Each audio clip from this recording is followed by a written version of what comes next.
Hello नमस्कार, मी शर्मिला. माझ्या शर्मिलाज lifestyle या चॅनेलमध्ये माझ्या सगळ्या गोडताईंचं, मैत्रिणींचं आणि दादांचं अगदी मनापासून स्वागत करते. तर बघा सर्वांना सर्वप्रथम श्री स्वामी समर्थ. आणि तुम्ही माझ्या कालच्या व्हिडिओला जे प्रेम दिलं त्याबद्दल देखील तुमची हृदयातून खूप सारे आभारी आहे. तर आजचा दिवस आहे रामनवमीचा. त्याबद्दल माझ्या सगळ्या गोड यूट्यूब फॅमिलीला रामनवमीच्या खूप साऱ्या शुभेच्छा. आणि बघा काल नवमीच्या निमित्ताने मी कुलदेवीची ओटी भरलेली होती. तर सकाळी त्याचं देखील इकडे विसर्जन केलं आणि देवीच्या ज्या काही बांगड्या होत्या त्यासुद्धा मी अशा हातामध्ये स्वतःला घातल्या. त्याच्यानंतर जे काही सामान त्याच्यामध्ये वापरलेलं होतं ते खाण्यासारखं होतं ते खाण्यामध्ये ठेवलं. बाकीचं साडी वगैरे व्यवस्थित काढून साफ करून ठेवून दिली. आणि जे तांदूळ होते त्याच्यातले थोडे तांदूळ तांदळाच्या डब्यामध्ये टाकले आणि थोडे तांदूळ पक्ष्यांना खायला ठेवले. कारण बघा मी तुम्हाला मागच्या पण व्हिडिओमध्ये बऱ्याच वेळा दाखवलेलं की मी पाणी ठेवते तिथेच पक्ष्यांना खायला पण ठेवते. आणि पक्ष्यांना बघा आता सवय झालेली आहे, ते बरोबर तिथे खिडकीमध्ये 2-3 ठिकाणी मी जिथे ठेवून ते सामान म्हणजे तांदूळ, पाणी किंवा काही खायच्या वस्तू, चपाती वगैरे तर तिथे येतातच. चिमणी येते, कावळा असतो, कबूतर असतात. तर आता इथे बघा रामनवमी पण होती आणि गुरुवार पण होता. त्याच्यासाठी मी सगळे इकडे देव जे आहेत देवाऱ्यातील मूर्त्या देवांच्या त्या उजळवून घेतल्या. आता बघा बरेच जण म्हणतात की सारखे देव घासल्याने मूर्ती खराब होते. मान्य आहे मला, पण ते देव जर असे काळपट दिसले तर आपल्याला पूजा केल्यासारखी पण वाटत नाही ना. त्यामुळे मी आठवड्यातून 2 वेळा तरी देव घासतच असते.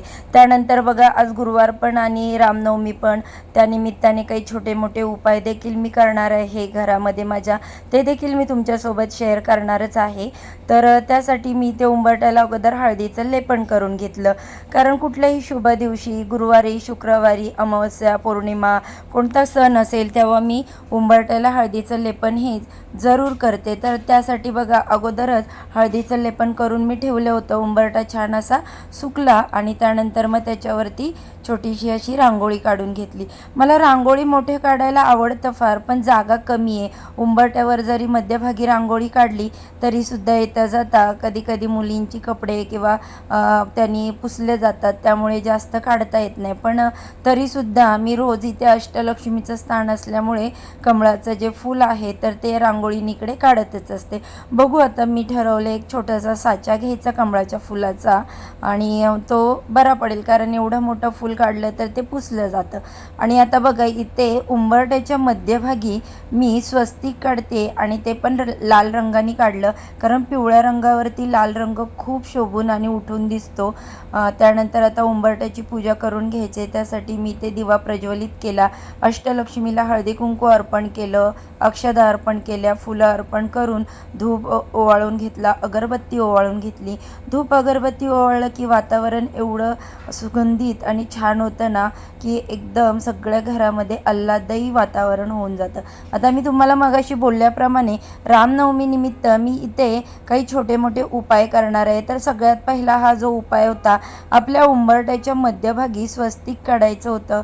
त्याच्यावरती थोडीशी चिमूटभर हळद ठेवायची, 1 रुपयाचं नाणं ठेवायचं आणि त्याची विधिवत पूजा करायची.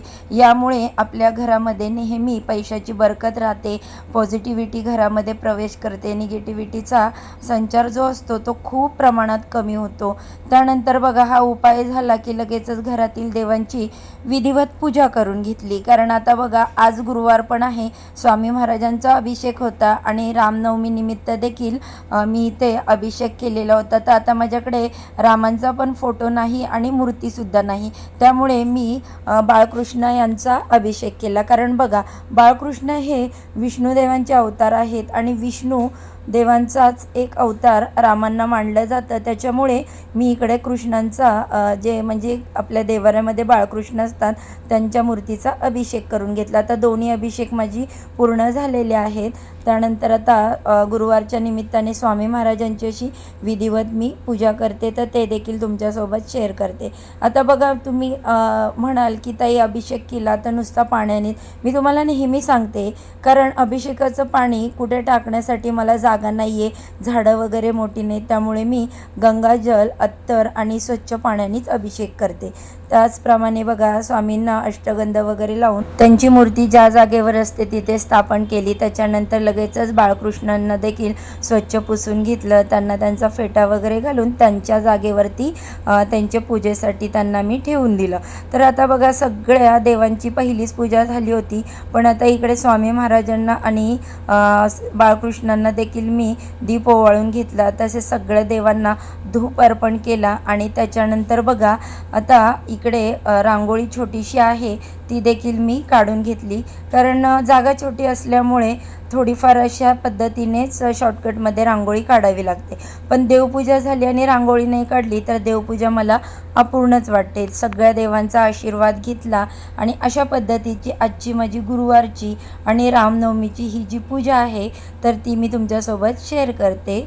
बघा, कारण नेहमी मला ताईंच्या कमेंट्स असतात, ताई रोज तुमच्या देवघराचं थोडं तरी शूट घेत जावा, आम्हाला तुमचं देवघर खूप पाहायला आवडतं आणि प्रसन्न वाटतं.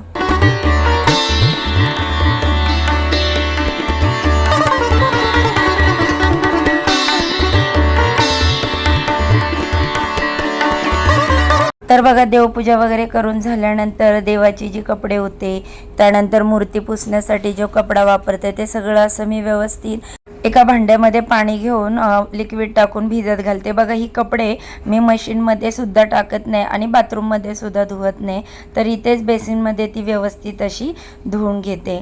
ही माझी पहिल्यापासूनचीच सवय आहे.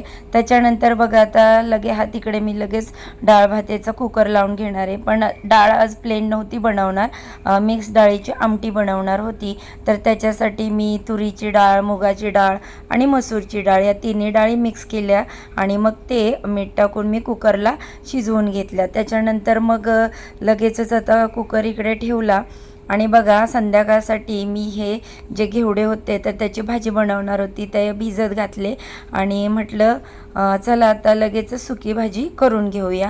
कारण बघा ताईंनो, आज जेवणासाठी फारच वेळ झाला होता, कारण 2 पूजा, म्हणजेच गुरुवारची स्वामी महाराजांची पूजा, त्याच्यानंतर रामनवमी निमित्त देखील पूजा होती, म्हणजेच जो अभिषेक वगैरे करायचा होता, काही छोट्या मोठ्या सेवा होत्या त्या करण्यासाठी जवळजवळ देव उजळण्यापासून पूजा वगैरे होईपर्यंत माझा 1-1.5 ते 2.25 तास गेलेच.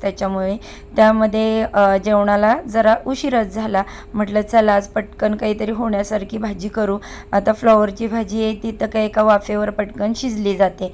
तर इकडे मी फ्लॉवरची भाजी फोडणी दिली आणि साईडच्या गॅसवर ठेवून दिली, कारण तोपर्यंत कुकर पण झाला होता. म्हटलं चला पटकन चपात्या देखील करून घेतल्या, कारण श्रीच्या पप्पांना कामावरती जायचं होतं, ते येऊन बसले होते आणि श्रीला काल सुट्टी असल्यामुळे त्याच्या टिफिनची घाई नव्हती, त्याच्यामुळे माझं जेवण जरा स्लोच झालं आणि पूजा देखील होती. तर आता इथे कुकर थंड झालेला चपात्या करेपर्यंत की लगेचच ही जी आमटी आहे मिक्स डाळीची तर ती मी करून घेतली. त्याच्यासाठी कांदा, टोमॅटो, जिरे मोहरीची फोडणी दिली, छान असं ते भाजलं व्यवस्थित आणि त्याच्यानंतर मग बघा ह्याच्यामध्ये थोडासा गूळ आणि चिंच असते ती पण टाकायची, तर त्याच्यामुळे टेस्ट खूप छान येते. कारण बघा सांबर खाल्ल्यासारखाच याचा फील येतो. आणि त्याच्यानंतर सगळे बेसिक मसाले वगैरे टाकून मग आमटी फोडणीला दिली. तर अशा पद्धतीने आमटी झाल्यानंतर थोडासा अजून फ्लेवर येण्यासाठी मी ते 1 चमचाभर सांबर मसाला टाकला. आता इथून पुढे मी काही शूट घेतलं नाही दिवसभर. हा वेळ आहे संध्याकाळी 3 सांजेचा आणि त्यावेळेसच मी डायरेक्ट तुमच्यासोबत आता इथे ऑनलाईन आलेली आहे. तर बघा इकडे मी देवघरातील देवांचे जे दिवा असतो तो प्रज्वलित करून घेतला, धूप दीप अगरबत्ती ओवाळून घेतली, कारण आता बघा रामनवमी निमित्त मला दुसरा जो उपाय आहे 3 सांजेसाठी तो करायचा होता. तर आज रामनवमीसाठी इकडे हे छोट्या ज्या पंत्या असतात तर त्या 11 पंत्या आपल्या बाहेर प्रवेशद्वारावरती प्रज्वलित करायच्या असतात. तर त्यासाठी मी इकडे अगोदर छान अशा या पंत्या ठेवून घेतल्या होत्या एका ताटामध्ये.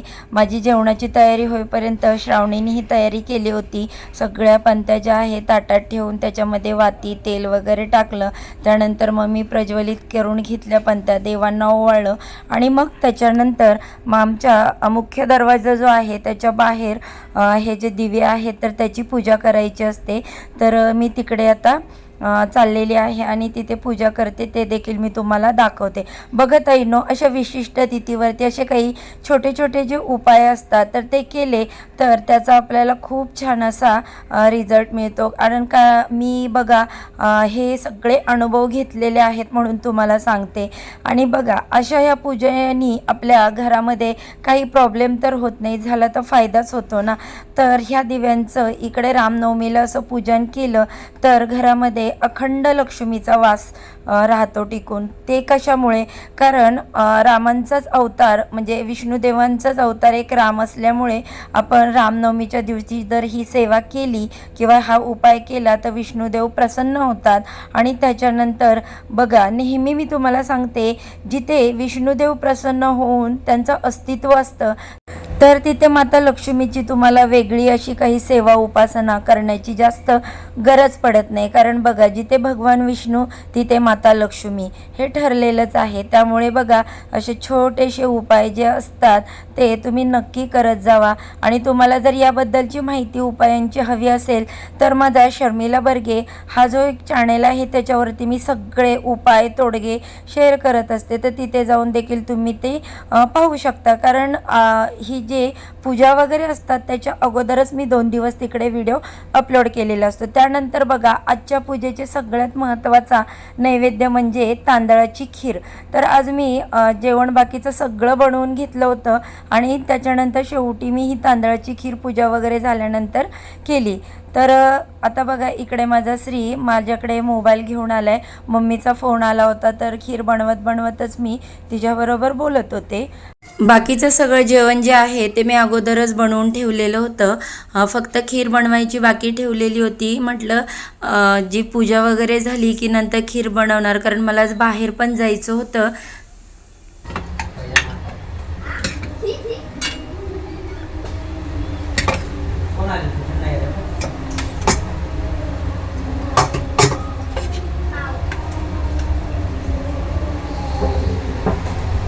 जानू अगं तिकडं ऑर्केस्ट्रा चाललाय, मग तुम्ही गेला नाही?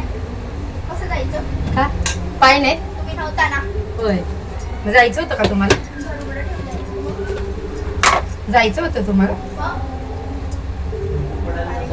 तर बघा रामनवमी निमित्त कॉलनीमध्ये ऑर्केस्ट्रा ठेवलेला होता आणि त्याबद्दलच जानू बोलत होती की मला जायचं होतं पण तू बाहेर गेलीस, तुला यायला वेळ झाला त्यामुळे मग आम्ही काही गेलो नाही. तर चला असो, आता इकडे माझं सगळं नैवेद्याचं ताट भरून झालेलं आहे आणि आजचा हा रामनवमीचा जो खास असा महत्त्वाचा जो नैवेद्य असतो खिरीचा तो तयार झाला. आणि आज माझा श्री म्हटला मम्मा मी नैवेद्य दाखवणार देवाला. म्हटलं चला तू दाखवणार आहेस तर दाखव, कारण कधी कधी बघा असं मुलांना देखील आपण संस्कार देणं खूप गरजेचं असतं. त्याच्यामुळे मग आता हा इकडे नैवेद्य दाखवतोय. त्यांनी पाण्याचा चौकोन काढला, त्याला मंडल असे म्हणतात, त्याच्यावरती नैवेद्य ठेवून त्यांनी देवाला नैवेद्य अर्पण केला. तर अशा पद्धतीने छोटासा आजचा रामनवमीचा व्हिडिओ कसा वाटला, आवडला तर शेअर करा. Bye bye.